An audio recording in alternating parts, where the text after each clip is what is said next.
In the face of a global refugee crisis, Christians from Pope Francis to American evangelicals have tried to inspire sympathy for people fleeing violence and persecution by pointing out that Jesus himself was once a refugee. The Christian Gospel suggests that Jesus' family fled to Egypt shortly after he was born to escape a massacre ordered by a tyrannical king. The family lived in Egypt until the death of that king. For many Christians, the fact that the founder of their faith was a refugee means that they are called to welcome and serve migrants and refugees today, but according to Paula White, spiritual advisor to President Donald Trump, that's not the right way to interpret this biblical story. Paula White, a spiritual advisor to the president, speaks at the National Day of Prayer ceremony at the White House on May 4, 2017.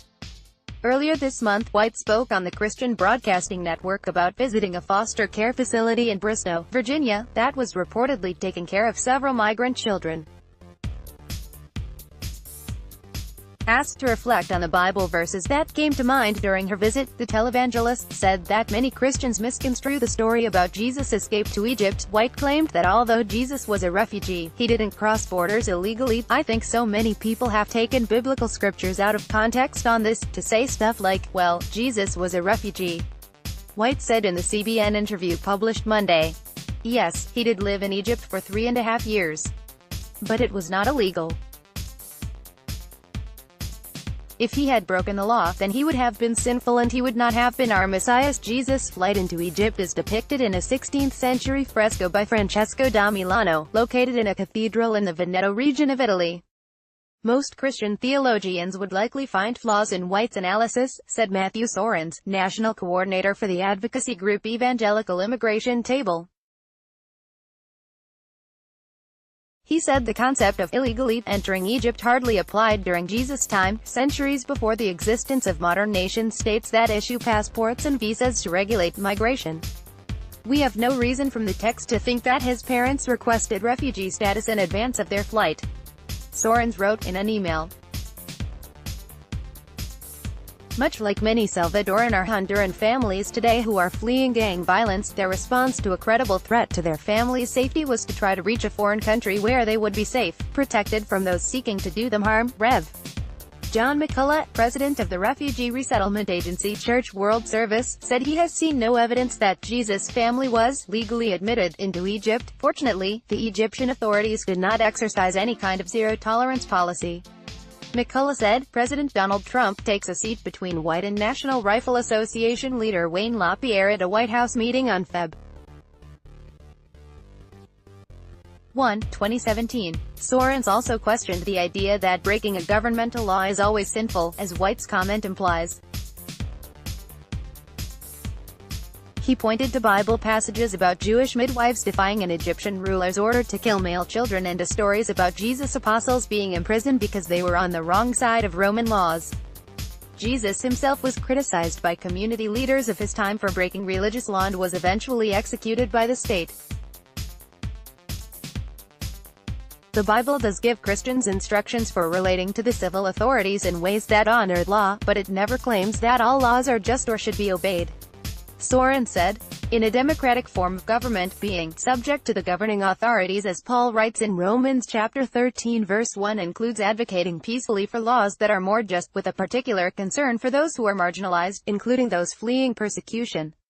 White, who leads the New Destiny Christian Center in Apopka, Florida, has long been Trump's close friend and advisor.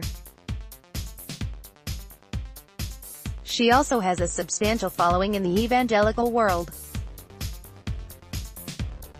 Like many other members of the president's Evangelical Advisory Board, White has used her influence to try to bolster Trump's image within that community.